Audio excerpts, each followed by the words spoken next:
प्यारे बच्चों, जय हिंद। आपका हमारे चैनल में हार्दिक स्वागत है। आपको 8 ग्रेड अभ्यास पुस्तिकाएँ 2024-25 प्राप्त हो चुकी होंगी।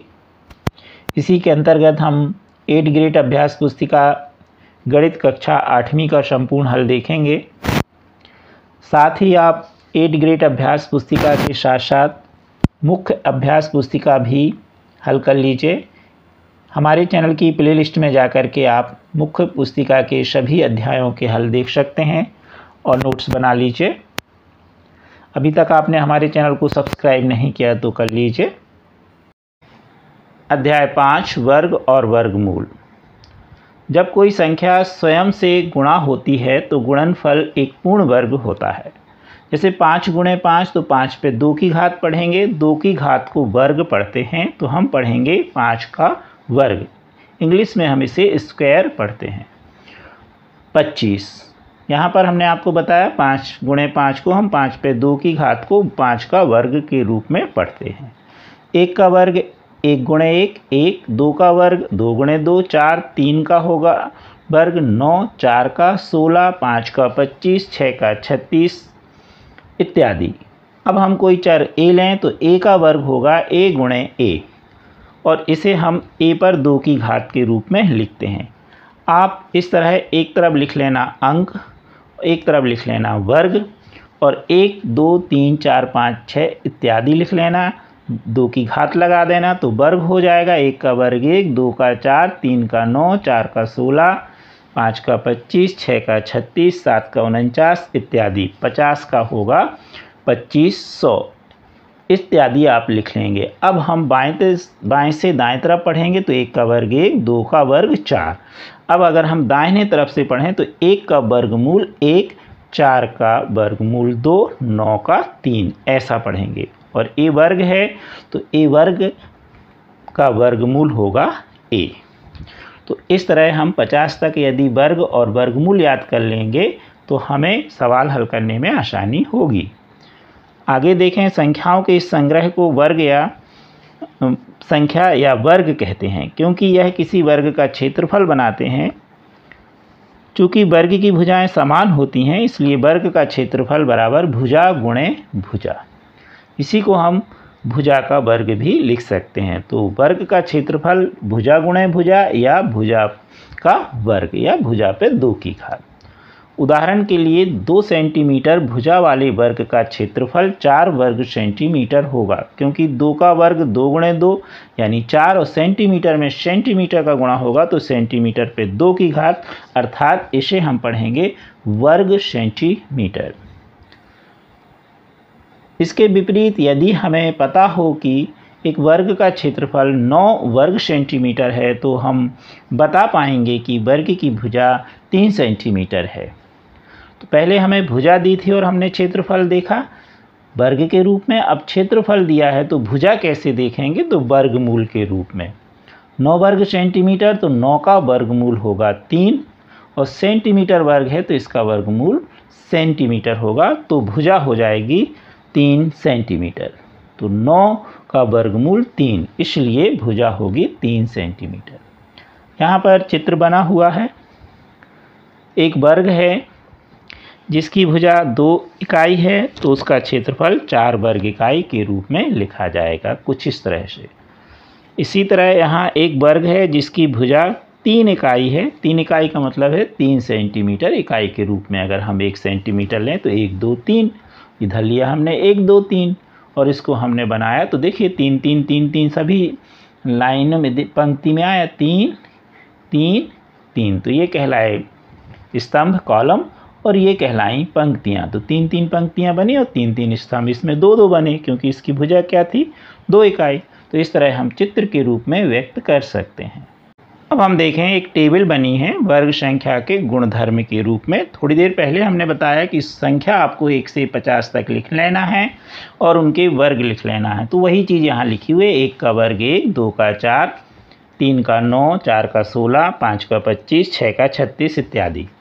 आपको लेकिन 50 तक लिखना है, इसमें 20 तक लिखी है।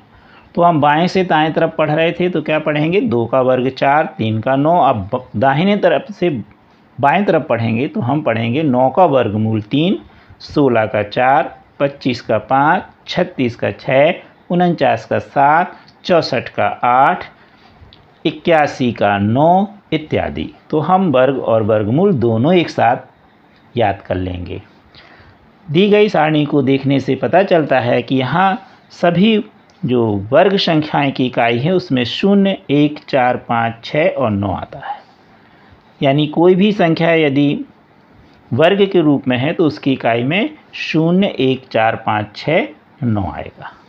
यदि एक संख्या की इकाई में 1 या 9 आता है तब इसकी वर्ग संख्या के अंत में 1 आएगा, क्योंकि 1 का वर्ग 1 और 81 का भी वर्ग 9 का वर्ग 81 होता तो उसकी भी इकाई 1 होगी। इसी प्रकार यदि किसी संख्या की इकाई का अंक 4 या 6 है तो 4 का वर्ग 16 तो इकाई हुई 6 और 6 का वर्ग 36 तो इकाई हुई 6, तो उसकी वर्ग की इकाई में 6 होगा।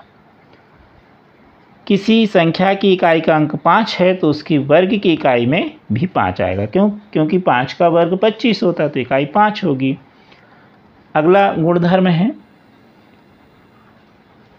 पूर्ण संख्या के अंत में शून्य की संख्या सम में होती है। यदि पूर्ण वर्ग संख्या है तो इकाई दाहिनी तरफ शून्य की संख्या सम होगी, यानी 2 शून्य होंगे या 4 शून्य या 6 शून्य या 8 शून्य, 3 शून्य नहीं होंगे, 5 शून्य नहीं होंगे। जैसे 10 का वर्ग 100, 2 शून्य है दाहिनी तरफ।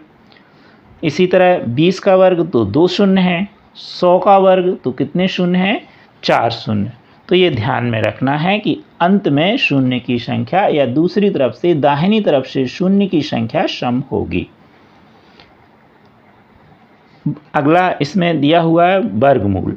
किसी संख्या 8 भुजा वाले वर्ग का क्षेत्रफल 64 है, 8 का वर्ग 64, यानी 8 का वर्ग जो है वह 64 है। इसके विपरीत यदि हम पढ़ें, जैसा अभी हमने आपको थोड़ी देर पहले बताया था, तो 64 वर्ग सेंटीमीटर क्षेत्र वाले वर्ग की एक भुजा 8 सेंटीमीटर होगी, क्योंकि 64 का वर्गमूल ऐसा निशान जब बनता है तो वह वर्गमूल का निशान होता है। इसको पढ़ते हैं हम वर्गमूल और अंग्रेजी में पढ़ते हैं रूट। अब यहाँ पर स्क्वायर रूट। अब यहाँ पर हम देखें तो 64 का वर्गमूल क्या है, 8। तो इसलिए 8 का वर्ग 64 और 64 का 8, तो भुजा होगी 8 सेंटीमीटर। अब हम वर्गमूल निकालने की एक विधि देखेंगे, घटाने की संक्रिया के द्वारा वर्गमूल ज्ञात करना। किसी पूर्ण संख्या, जो पूर्ण वर्ग संख्या है, उसमें से 1 से प्रारंभ होने वाली क्रमागत विषम संख्याओं को बार बार घटाने पर शून्य प्राप्त जितनी बार में आएगा वही उसका वर्गमूल होगा। जैसे 25 एक पूर्ण वर्ग संख्या है तो इसका वर्गमूल क्या होगा, तो हम 25 में से 1 घटाएं तो 24। अब 24 में से विषम घटाना है तो 3 घटाएंगे तो 21, 21 में से अब हम 5 घटाएंगे तो 16, 16 में से 7 घटाएंगे तो 9 और 9 में से 7 घटाएंगे तो 0। तो कितनी बार घटाने पर 0 आया, तो हम देख लें 1, 2, 3, 4, 5। इसलिए 25 का वर्गमूल 5 होगा। तो 5वें पद पर 0 हुआ, इसलिए 25 का वर्गमूल 5 होगा। अब हम देखें अभाज्य गुणनखंड विधि द्वारा वर्गमूल ज्ञात करना। वर्गमूल की 3 विधियां आपको मुख्य पुस्तक में दी हैं। पहला बार बार घटाने की विधि, दूसरा अभाज्य गुणनखंड विधि और तीसरा है भाग द्वारा वर्गमूल निकालने की विधि।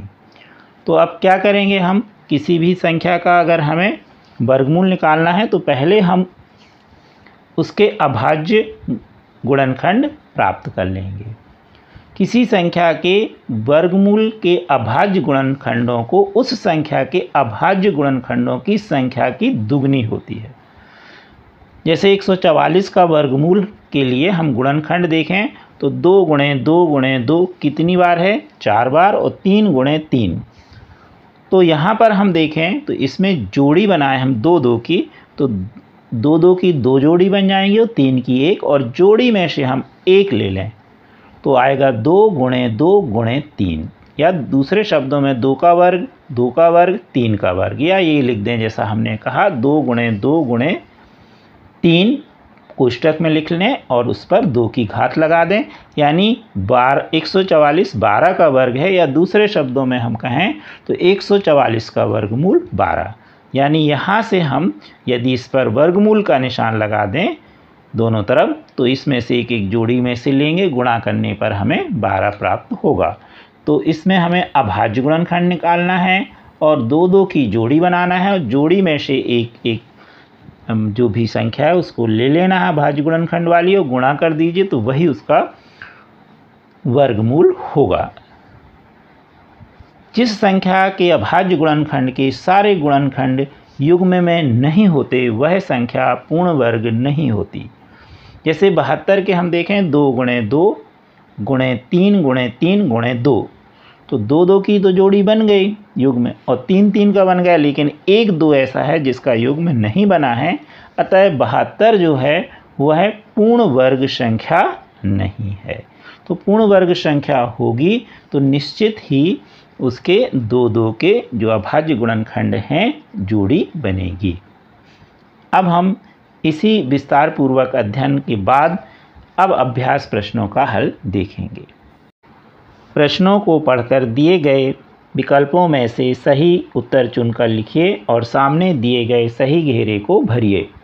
प्रश्न पहला है, संख्या पैटर्न 1 4 9 16 25 36। अब अगला क्या होगा तो हम देखें ध्यान से। 1 का वर्ग 1, 2 का 4, 3 का 9, 4 का 16, 5 का 25, 6 का 36। तो अगला होगा 7 का वर्ग, और 7 का वर्ग होता है 49, इसलिए इसका सी सही है। सी घेरे को भर दीजिए। प्रश्न दूसरा, किसी संख्या की इकाई का अंक 4 या 6 है तो उसकी वर्ग संख्या की इकाई का अंक होगा। क्योंकि 4 का वर्ग होता है 16, इकाई हुई 6, 6 का वर्ग होता है 36 और इकाई का अंक हुआ 6, इसलिए इसमें इकाई का अंक 6 होगा, यानी बी सही है। बी घेरे को आप भर दीजिए। प्रश्न तीसरा देखें, 169 का वर्गमूल। तो आप जानते हैं 169 13 का वर्ग है, इसलिए 169 का वर्गमूल 13, यानी डी वाला सही है। डी घेरे को आप भर दीजिए। प्रश्न चौथा है, किसी 6 सेंटीमीटर भुजा वाले वर्ग का क्षेत्रफल। तो 6 का वर्ग होता है 36, और सेंटीमीटर में यदि हम सेंटीमीटर का गुणा करेंगे तो वर्ग सेंटीमीटर, यानी 36 वर्ग सेंटीमीटर। इसका डी सही होगा। अब प्रश्न पाँचवा देखें, 5.5 मीटर भुजा वाले एक वर्गाकार कमरे में कालीन बिछाने के लिए कितने वर्ग मीटर कालीन की आवश्यकता होगी। तो सबसे पहले हम 5.5 में दशमलव यदि हटा देते हैं तो हो जाता है 55। 55 का वर्ग होता है 3025। अब दशमलव लगाएंगे तो दशमलव के बाद दाहिनी ओर एक अंक है तो 2 अंक हो जाएंगे, तो हो जाएगा 30.25। और मीटर में मीटर का गुणा होगा तो वर्ग मीटर, इसलिए इसका सही उत्तर होगा 30.25 वर्ग मीटर, यानी ए वाला उत्तर इसका सही है। अब हम देखें नीचे दिए गए प्रश्नों का हल कीजिए। प्रश्न छठवां, संख्या 44 का वर्ग गुणा किए बिना ज्ञात कीजिए। यानी 44 में 44 का गुणा नहीं करना है, तो हम 44 का वर्ग लिखेंगे और 44 को हम लिखेंगे 40 धन 4 का वर्ग, और इसमें सर्वसमीका लग गई। ए धन बी का पूर्ण वर्ग बराबर होता है ए वर्ग धन 2ab धन बी वर्ग। तो यहाँ पर 40 का वर्ग धन 2 गुणे 40 गुणे 4 धन 4 का वर्ग। 40 का वर्ग होता है 1600। 2 गुणे 40 गुणे 4 तो हो जाएगा 4 दूनी 8, 8 चौके 32, तो 320, और 4 का वर्ग होगा 16। जोड़ दीजिए तो आया 1936। 44 का वर्ग होगा 1936। प्रश्न सातवां देखें, यह एक नए तरह का प्रश्न है, इसको जरूर हल कर लें। यह IMP कहलाया। इसमें 3 वर्गमूल के निशान लगे हुए हैं, 1 2 3। पहले वर्गमूल में लिखा है 248, दूसरे में लिखा है 52 और तीसरे में लिखा है 144। तो सबसे पहले हम तीसरे वाले को हल करें तो 44 का वर्गमूल होगा 12, तो 248 धन। अब दूसरा वाला वर्गमूल 52, और अब यहाँ वर्गमूल का निशान हटके क्या हो जाएगा 12। अब आगे हल करें तो 248 धन, वर्गमूल के अंदर धन। अब हमने 52 में 12 को जोड़ दिया तो हो गया 64। 64 का वर्गमूल होता है 8, तो वर्गमूल का निशान हट जाएगा और अब हो जाएगा सिर्फ एक वर्गमूल का निशान। वर्गमूल 248 धन 8 और इसका जोड़ होगा 248 में 8 जोड़ने पर 256, तो 256 का वर्गमूल होगा 16 और वर्गमूल का निशान हट जाएगा। प्रश्न 8वां, पाइथागोरस त्रिक लिखिए जिसका एक सदस्य 12 है। पाइथागोरस त्रिक है 2m, m वर्ग धन 1, m वर्ग ऋण 1। अब यहाँ पर हम एक सदस्य 12 दिया है तो 2m बराबर हम 12 लिख दें, तो m बराबर 12/2 या m बराबर 6। m का मान हमको 6 मिल गया, यानी 2m का मान हमको मिल चुका है तो 12 के रूप में, और हल करने पर m का मान क्या आया 6। तो एक सदस्य जब 12 है तो m का मान हमको 6 मिला। अब हम दूसरे सदस्य m वर्ग धन 1 में m का मान 6 रख देंगे, तो 6 का वर्ग धन 1, 36 धन 1 बराबर 37। तो दूसरा सदस्य हो जाएगा 37। अब तीसरा सदस्य क्या है m वर्ग ऋण 1, तो m का मान 6 रखेंगे, 6 का वर्ग 36 ऋण 1 तो होगा 35। अब एक सदस्य हमें 12 दिया था, 2 हमने निकाल लिए, एक निकाला 37, एक 35, तो होगा पाइथागोरस त्रिक का मान 6, 35 और 37। अगला दिया है प्रश्न 9वां, अभाज्य गुणनखंड विधि से आपको निम्नलिखित संख्याओं का वर्गमूल निकालना है। तो आप पहले, यहाँ जगह कम है तो हमने गुणनखंड नहीं निकाले अलग से, आप पहले अलग से गुणनखंड निकाल लीजिए 1296 के अभाज्य गुणनखंड। तो मिलेंगे आपको 2 गुणे 2 गुणे 2 गुणे 2 4 बार, इसी तरह 3 गुणे 3 गुणे 3 4 बार। अब हमने 1296 या 1296 में हमने वर्गमूल का निशान लगा दिया, और जो हमें अभाज्य गुणनखंड मिले थे उसमें भी हमने वर्गमूल का निशान लगाया। 2 की हमने जोड़ियाँ या युग्म बना दिए, और अब उस युग्म में से हमने एक एक ले लिया। तो देखिए 2 का युग्म बन गया था 2 गुणे 2, 2 गुणे 2 का भी बन गया 3 गुणे 3 का, और 3 गुणे 3 का। तो इस युग्म में से 1 2, इसमें से 1 2, इसमें से 1 3, इसमें से 1 3। अब हमने युग्म में से लिया है तो अब हम वर्गमूल का निशान इस पर नहीं लगाएंगे। देखिए नहीं लगा है, अब इनका गुणा कर दीजिए, तो 2 दूनी 4, 4 ती 12, 12 ती 36। तो 1296 या 1296 का वर्गमूल 36 होगा। इसी तरह हम 289 के गुणनखंड निकालेंगे तो हमें मिलेगा 17 गुणे 17। तो हमने लिख दिया वर्गमूल के अंदर 17 गुणे 17। अब 17 17 2 बार है, जोड़ी बन गई, जोड़ी में से एक ले लिया और वर्गमूल का चिन्ह हटा दिया तो 17 आया। तो 289 का वर्गमूल 17 होगा। अगला प्रश्न देखें, वह सबसे छोटी संख्या ज्ञात कीजिए जिससे 600 को भाग देने पर वह पूर्ण वर्ग संख्या बन जाए। तो 600 अभी पूर्ण वर्ग नहीं है। जब हम इसके अभाज्य गुणनखंड निकालेंगे तो कुछ इस तरह मिलेंगे, 2 गुणे 2 गुणे 2, 3 बार 2 मिलेगा, और 5 गुणे 5 और गुणित 3। अब 2 2 की जोड़ी बनाएं युग्म, तो 2 का ये युग्म बन गया, लेकिन इस 2 का नहीं बनेगा, और यहाँ 5 का बन गया।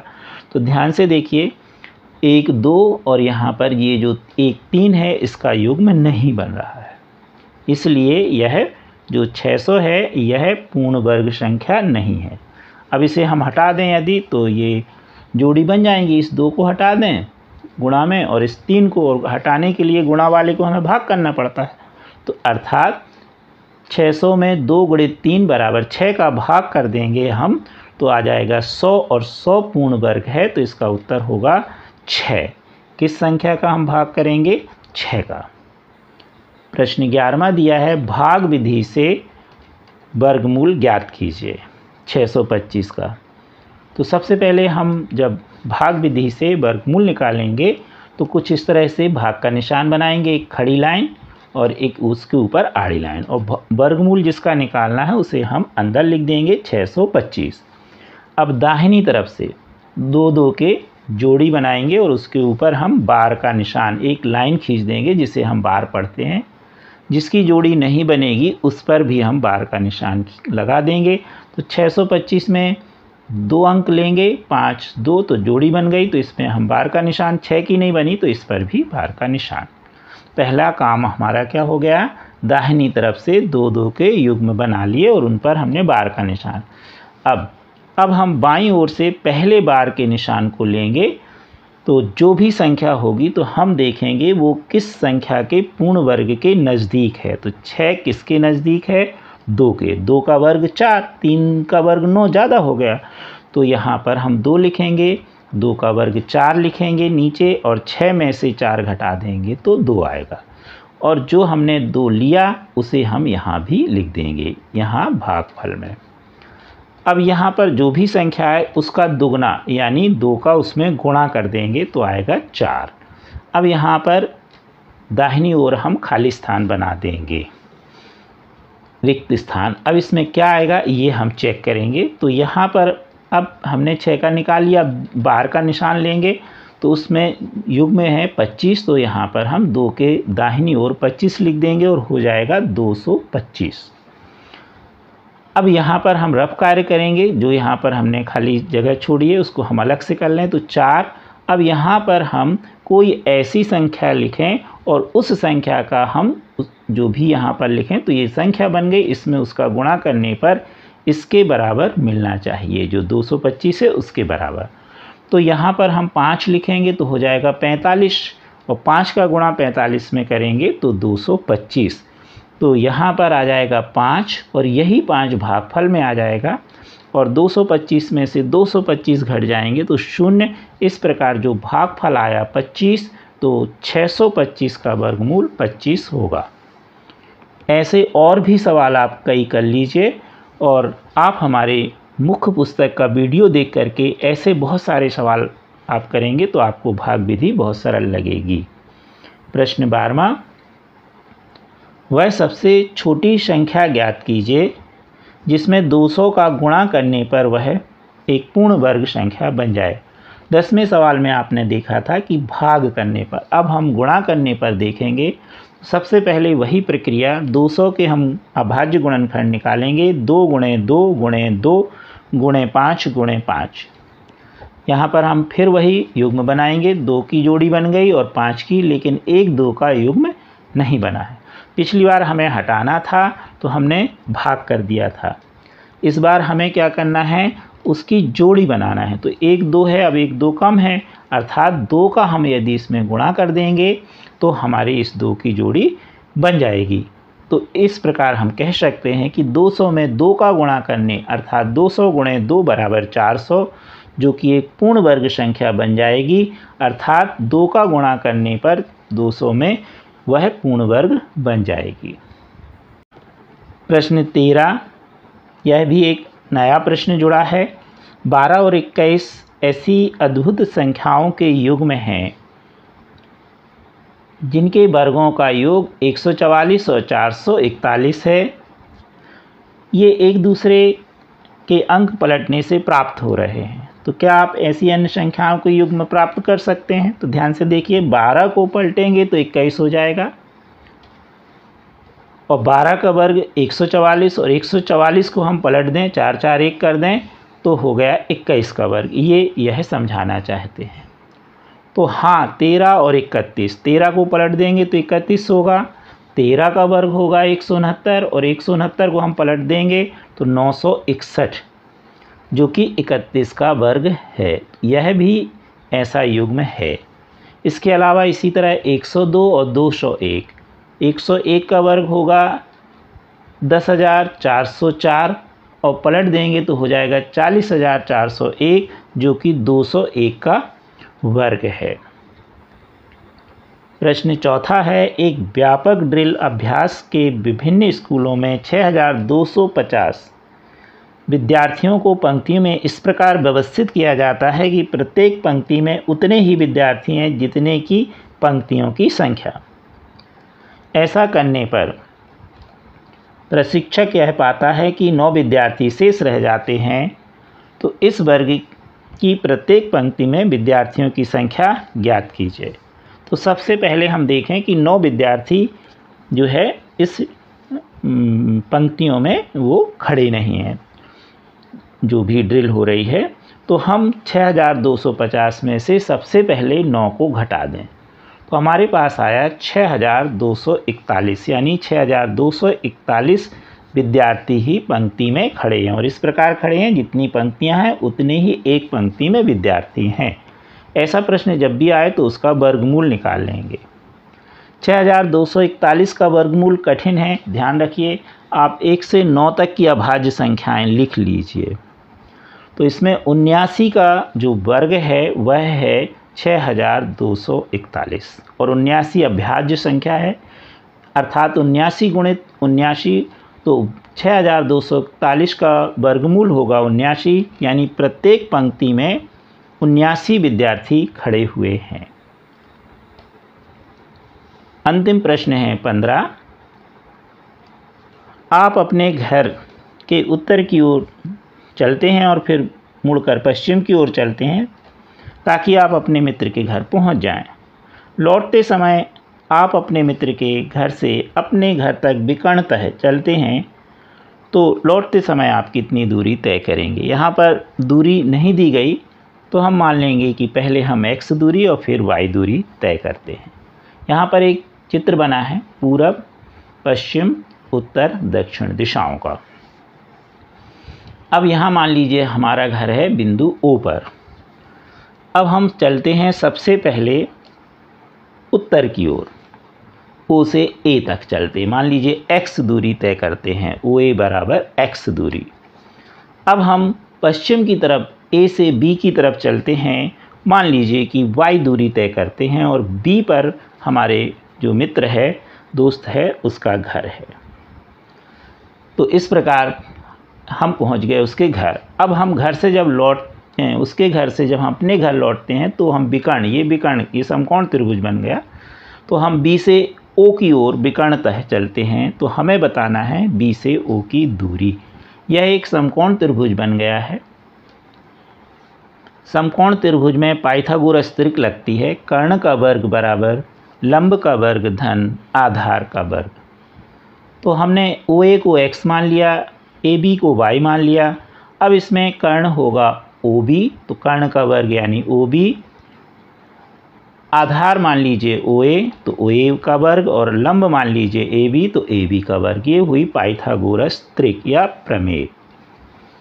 अब हम लिखेंगे OB बराबर, अब क्योंकि OB दूरी निकालना है तो इस पर वर्गमूल का निशान आ जाएगा और मान हो जाएगा वर्गमूल x वर्ग धन y वर्ग। अर्थात हम विकर्णतः अपने घर जाएंगे तो दूरी होगी वर्गमूल x वर्ग धन y वर्ग। आपको सभी प्रश्न अच्छे से समझ में आ गए होंगे। स्क्रीनशॉट लेके नोट्स बना लीजिए। आप अपनी कक्षा के सभी विषय के वीडियो देखने के लिए हमारे चैनल की प्लेलिस्ट में जाके आप देख सकते हैं। अभी तक आपने हमारे चैनल को सब्सक्राइब नहीं किया तो कर लीजिए। Thank you.